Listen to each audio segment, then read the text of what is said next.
ST बसच्या वाहकामध्ये आणि प्रवाशामध्ये तुफान हाणामारी झाल्याचा व्हिडिओ व्हायरल। नांदेडच्या कंधार आगारातल्या बसमधली घटना। तिकीट काढण्यावरून झालं भांडण। सिंधुदुर्गच्या सावंतवाडीमध्ये जिल्हा परिषदेच्या शाळेची इमारत कोसळली। शाळा बंद असताना मोठा अनर्थ टळला, मात्र धोकादायक इमारतीमध्ये शाळा सुरू असल्यानं पालकांकडून नाराजी व्यक्त। नंदुरबारच्या शहाद्यामध्ये लाडकी बहीण योजनेचा फॉर्म भरण्यासाठी खासगी सायबर कॅफे चालकांकडून लूट। सायबर कॅफे चालक फॉर्मसाठी 100 ते 200 रुपये जादाचे घेत असल्याचा नागरिकांचा आरोप। मुख्यमंत्री एकनाथ शिंदे यांच्या घोषणेनंतरही लाडकी बहीण योजनेची नाशिकमध्ये अंमलबजावणी नाही। सरकारच्या पोर्टलवर योजनेसंदर्भात पर्यायच नसल्यानं अंमलबजावणी होत नसल्याची माहिती। लाडकी बहीण योजनेसाठी महिलांकडून पैशांची मागणी होऊ नये असे निर्देश जिल्हाधिकाऱ्यांना देण्यात आलेले आहेत। जे कोणी याचं पालन करणार नाही त्यांच्यावर कठोर कारवाई करण्यात येईल। मुख्यमंत्री एकनाथ शिंदेंचा इशारा। लोणावळा भुशी धरण दुर्घटनेमध्ये मृत्यू पावलेल्या पीडितांच्या कुटुंबियांना प्रत्येकी 5 लाखांची मदत दिली जाणार। उपमुख्यमंत्री अजित पवारांची विधानसभेत घोषणा। मुंबईच्या अपुऱ्या पाणीपुरवठ्याबाबत शुक्रवारी बैठक। विधानसभा अध्यक्ष राहुल नार्वेकर यांचे आदेश। कमी दाबानं आणि अपुऱ्या पाणीपुरवठ्याचा मुद्दा आशिष शेलार यांनी मांडला। मुंबईला पाणीपुरवठा करणाऱ्या 7ही तलावांमधील पाणीसाठ्यामध्ये वाढ। गेल्या 24 तासात झालेल्या पावसामुळे तलावातील पाणीसाठा 1.5% वाढला। 7ही तलाव मिळून 8.24% इतका पाणीसाठा। जून महिन्यात संपूर्ण विदर्भात सरासरीपेक्षा 16% कमी पाऊस, तर पूर्व विदर्भात सरासरीपेक्षा 40% कमी पावसाची नोंद। कोल्हापुरामधल्या वारणा भागामध्ये पावसाचा जोर वाढला। वारणा नदी ओव्हरफ्लो झाल्यानं नदीकाठच्या गावांना सतर्कतेचा इशारा। सिंधुदुर्गच्या आंबोलीतील धबधबा, कावळेसाद आणि अन्य ठिकाणी 50 सीसीटीव्ही कॅमेरे बसवण्याचा पोलीस अधीक्षकांचा प्रस्ताव। अतिउत्साही पर्यटक आणि हुल्लडबाजांवर आळा बसवण्यास मदत होणार। गिरणा नदीपात्रामध्ये वाळू माफियांचा हैदौस। भर दिवसा 40 ते 50 ट्रॅक्टरद्वारे वाळू चोरी होत असल्याचं समोर। प्रशासनाचं मात्र सपशेल दुर्लक्ष। मराठी आणि आचार्य महाविद्यालयानं काढलेला तालिबानी फतवा मागे घ्यावा। प्रताप सरनाईकांचं विधानसभेत निवेदन। पालकमंत्री झाल्यापासून ठाणे जिल्ह्यामध्ये न फिरकल्यानं मंत्री शंभूराज देसाईंविरोधात शरद पवार गटाची बॅनरबाजी। पालकमंत्री शोधणाऱ्याला गावठी कोंबडा आणि वळगणीचे मासे अशा आशयाचे बॅनर। शिवसेना शिंदे गटाचे सोलापूर जिल्हा प्रमुख मनीष काळजेंवरती खंडणी मागितल्या प्रकरणी गुन्हा दाखल। ठेकेदाराकडून 15% कमिशन मागत त्याला मारहाण केल्याचाही काळजे यांच्यावर आरोप। अकोल्यामध्ये लाडकी बहीण योजनेच्या नोंदणीसाठी आलेल्या महिलांकडून पैसे उकळणारा तलाठी राजेश शेळके निलंबित। अकोला जिल्हाधिकारी अजित कुंभार यांचे आदेश।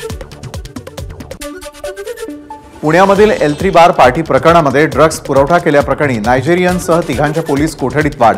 आतापर्यंत या प्रकरणामध्ये 15 जणांना अटक। भाजप युवा मोर्चा माजी तालुका अध्यक्षाचा ठाकरे गटाच्या माजी नगराध्यक्षावर हल्ला। माजी नगराध्यक्ष कुणाल राठोड गंभीर जखमी। राठोड आणि सूर्यवंशी यांच्या मागील काही दिवसांपासून राजकीय वाद सुरू होता। कामावरून काढल्याच्या रागातून उद्योजकाला 6 जणांकडून बेदम मारहाण। छत्रपती संभाजीनगरमधील खुलताबाद तालुक्यातली घटना। अहमदनगरच्या पारनेर तालुक्यामधील निघोजमध्ये हॉटेल जत्राच्या मालकावरती तलवारीनं जीवघेणा हल्ला। हल्ल्यामध्ये हॉटेल मालकासह 3 ते 4 जण गंभीर जखमी। कोल्हापूरच्या राधानगरी तालुक्यामधील कौलव गावामध्ये गुप्तधनासाठी नरबळी देण्याचा प्रयत्न झाल्याची धक्कादायक बाब समोर। या प्रकरणी कराडच्या मांत्रिकासह 6 जणांवर गुन्हा दाखल। वसईमध्ये शनिवारी रात्री उशिरा कामावरून परतणाऱ्या 32 वर्षीय तरुणीचा रेल्वे स्थानक परिसरात विनयभंग। मोबाईलही चोरला। पोलिसांनी केली विनयभंग आणि चोरी करणाऱ्याला अटक। विरार रेल्वे स्थानकाच्या ब्रिजवर पतीकडून पत्नीवर चाकून प्राणघातक हल्ला। पत्नी गंभीर जखमी। कौटुंबिक वादातून हल्ला केल्याची माहिती। ठाण्यामध्ये RTE अंतर्गत प्रवेश घेतलेल्या विद्यार्थ्यांच्या पालकांचं उपोषण। शाळेमध्ये गणवेश आणि शालेय साहित्य मिळत नसल्यानं कालपासून सुरू असलेलं उपोषण आश्वासनानंतर घेतलं मागं। छत्रपती संभाजीनगरच्या समाज कल्याण कार्यालयामध्ये उपोषण करणाऱ्या विद्यार्थ्याची प्रकृती खालावली। महाज्योती फेलोशिप मिळावी या मागणीसाठी गेल्या 3 दिवसांपासून विद्यार्थ्यांचं उपोषण सुरू। छत्रपती संभाजीनगरमध्ये ओबीसी नेते नवनाथ वाघमार यांनी घेतली उपोषणकर्त्या विद्यार्थ्याची भेट। वाघमार यांच्याकडून विद्यार्थ्यांच्या तब्येतीची विचारपूस। महाज्योती फेलोशिपसाठी विद्यार्थ्यांचं आंदोलन सुरू। एबीपी माझाच्या बातमीचा दणका, महिलांकडून पैसे उकळणाऱ्या निलंबित तलाठी तुळशीराम कंठाळे विरोधात गुन्हा दाखल, वरुड पोलीस स्टेशनमध्ये गुन्हा दाखल। एबीपी माझानं सर्वात आधी दाखवली होती बातमी। परळीतील गोळीबार प्रकरणी अजित पवार गट आक्रमक, रोहित पवारांनी केलेल्या वक्तव्याच्या निषेधार्थ परळी बंदची हाक, आमदार रोहित पवारांविरोधात कारवाईची मागणी। पिंपरी चिंचवडमधील 29 बंगले जमीनदोस्त होणार, इंद्रायणी नदीच्या पूर रेषेमध्ये हे बंगले उभारण्यात आल्यानं राष्ट्रीय हरित न्याय प्राधिकरणाचे बंगल्यांवर हातोडा चालवण्याचे आदेश। मुंबईच्या गोरेगाववरती पूर्वेमध्ये आरे कॉलनी, मयूरनगर परिसरात मोठ्या प्रमाणात खड्डे, पहिल्याच पावसामध्ये खड्डे पडल्यानं रस्त्याच्या कामावर प्रश्नचिन्ह। धाराशिव शहरासह परिसरामध्ये पावसाची जोरदार बॅटिंग, 4 दिवसांच्या प्रतीक्षेनंतर जोरदार पाऊस सुरू, पेरणी केलेल्या पिकांना दिलासा मिळणार। मुंबईच्या जुहू परिसरामध्ये आंतरराष्ट्रीय स्तरावर बेकायदेशीर शस्त्र विक्री करणाऱ्या टोळीला अटक, आरोपींकडून 8 पिस्तुलांसह 138 जिवंत काडतूस जप्त, मुंबई गुन्हे शाखा युनिट 9 ची मोठी कारवाई। भिवंडीच्या वंजारपट्टी नाका परिसरामधील 4 मजली अनधिकृत इमारतीवरती पालिकेचा हातोडा, कारवाईमुळे शहरातील अनधिकृत बांधकाम करणाऱ्या व्यावसायिकांचे धाबे दणाणले। बोगस कागदपत्र तयार करून न्यायालयामध्ये बोगस जमीन देणाऱ्या टोळीचा पर्दाफाश, 5 आरोपींना अटक, ठाणेनगर पोलिसांची कारवाई। सोलापुरामध्ये संशयित व्यक्तीच्या चौकशीनंतर घरफोडीच्या 6 गुन्ह्यांची उकल, आरोपीकडून 28 लाखांचा मुद्देमाल जप्त, गुन्हे शाखेच्या पोलिसांची कारवाई।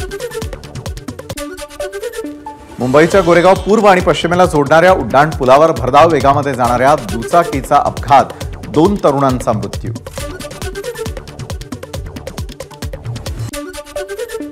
परभणीच्या चारठाण्याजवळ क्रुझरचा अपघात, 2घांचा मृत्यू तर 12 जण जखमी, परभणीच्या जिंतूर छत्रपती संभाजीनगर महामार्गावरील घटना। मुंबई गोवा महामार्गावर मालवाहतूक ट्रकचा अपघात, नायट्रोजन वाहतूक करणारा ट्रक कशेडी घाटात 70 फूट खाली दरीत कोसळला, ट्रक चालक जखमी। पुण्यामधील तरुणांचा दिवे घाटातून अँब्युलन्सला लटकून प्रवास, घटनेचा व्हिडिओ व्हायरल। नाशिकच्या गंगापूर रोडच्या मधोमध येणारे वटवृक्ष हटवण्याच्या मागणीवरून वृक्षप्रेमींना मारहाण, या प्रकरणी ठाकरे गटाचे महानगर प्रमुख विलास शिंदे आणि त्यांच्या कार्यकर्त्यांविरोधात गंगापूर रोड पोलीस ठाण्यात गुन्हा दाखल। काँग्रेस नेते राहुल गांधींविरोधात पुण्यामध्ये फ्लेक्स, हिंदू धर्माला नावं ठेवाल तर समुद्रात फेकून देईल, अशा आशयाचा बॅनर।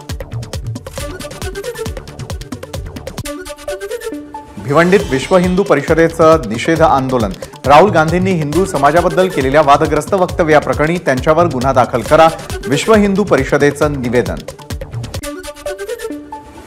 भिडे गुरुजींनी केलेल्या वक्तव्याविरोधामध्ये पुण्यात काँग्रेस आक्रमक, पुण्यातील फडके हौद चौकामध्ये काँग्रेसचं आंदोलन, महिला कार्यकर्त्यांनी भिडेंच्या फोटोला मारले जोडे। फिटनेस सर्टिफिकेटच्या मुद्द्यावरून सोलापुरामध्ये रिक्षा चालक संघटनांचा मोर्चा, माजी आमदार नरसय्या आडम यांच्या नेतृत्वाखाली डॉक्टर बाबासाहेब आंबेडकर चौकातून जिल्हाधिकारी कार्यालयावर मोर्चा। अंबादास दानवे यांच्या निलंबनाविरोधात ठाकरे गट आक्रमक, छत्रपती संभाजीनगरमध्ये जोरदार घोषणाबाजी करत सरकारचा केला निषेध, अंबादास दानवे यांच्या समर्थनार्थ लावले बॅनर। अहमदनगरच्या अकोले तालुक्यामधील कळस गावात रास्ता रोको, दुधाला 40 रुपये हमीभाव मिळावा या मागणीसाठी आंदोलन, 4 तासांनंतर रास्ता रोको स्थगित।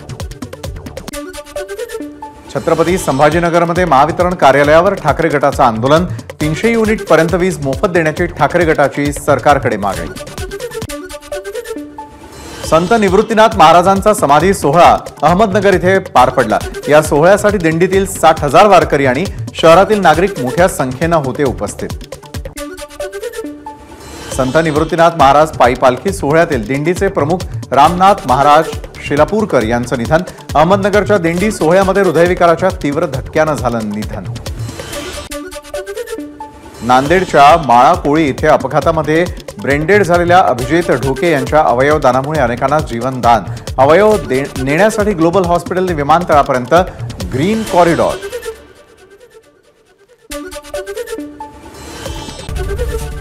एबीपी माझा, उघडा डोळे बघा नीट।